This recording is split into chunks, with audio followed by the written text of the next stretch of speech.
আরে ভাই আপনি বাদ দেন, মুসা আলাইহিস সালাম পর্যন্ত আমার নবীকে তার মতো মনে করে নাই। আপনি কোন পুকুরের মাছ, আপনারটা বাদ দেই।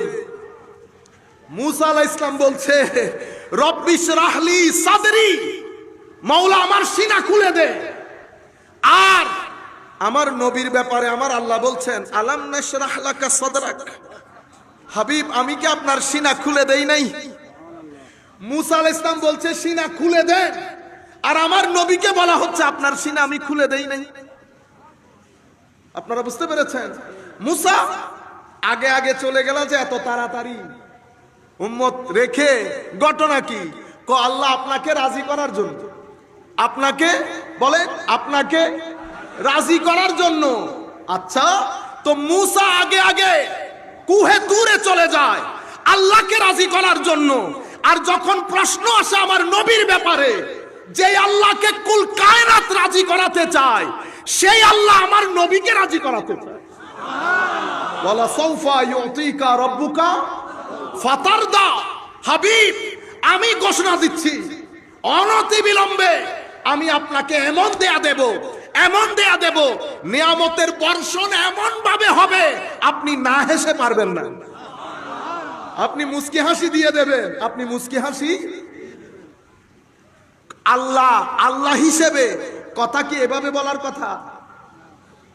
একজনে দৌড়াদৌড়ি করছে রাজি করার জন্য, আর আরেকজনের ব্যাপারে কথা হচ্ছে আমি আপনাকে সন্তুষ্ট করব, আমি আপনাকে সন্তুষ্ট করব।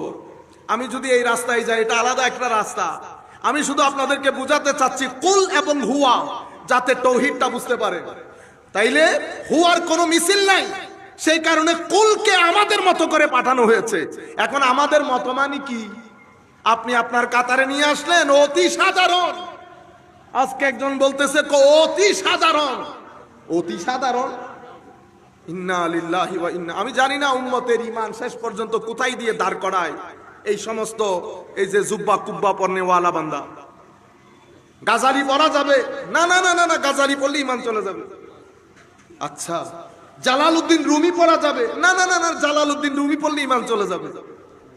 আচ্ছা, আল্লাহর ওলিদের কোনো দরকার আছে না? ওদের কি অবদান?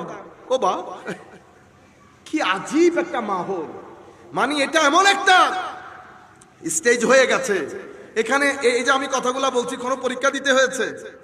কোনো পরীক্ষা দিতে হয়েছে? বাস নামের তো টাইটেল আপনারাই লাগাই দেন, বুঝছেন না? যার যা মন চায় এমন এমন টাইটেল লাগান, টাইটেল যারে লাগাইছেন সে পর্যন্ত লজ্জায় পড়ে যায়, বেকুব বলে কি। আর যাদেরকে আসল টাইটেল লাগানোর কথা, তারা বেচারা এখানে মুখ বন্ধ করে বসে থাকে। মানে এমন এমন জমানা এসে গেছে, বড় বড় আলেমরা চোখ বন্ধ করে নিচের দিকে তাকাই থাকে, কারণ ওনারা তো জানে আমার এলমের হাল কি। ওনারা মনে মনে হাসে, বেকুব পড়তে দিলে 2 লাইন জের জবর দিয়ে পড়তে পারবি না, হয়ে গেলি উম্মতের বহুত বড় কান্নারি। এটা জালালউদ্দিন রুমি বলেছেন কিয়ামতের আলামত, আলেমদের মাথার উপরে জাহেলরা বসে বসে আঙ্গুর খাবে। আপনারা বুঝতে পেরেছেন? এখন তো নাটক শুরু হয়েছে, এখানে বসে যে যত আল্লাহ রাব্বুল আলামিন উম্মতকে এই সমস্ত কথা, এই সমস্ত আকীদা, এই সমস্ত ফিতনা, এগুলা থেকে আল্লাহ, আমরা আমাদের দুশমনদেরকে আল্লাহ রক্ষা করি।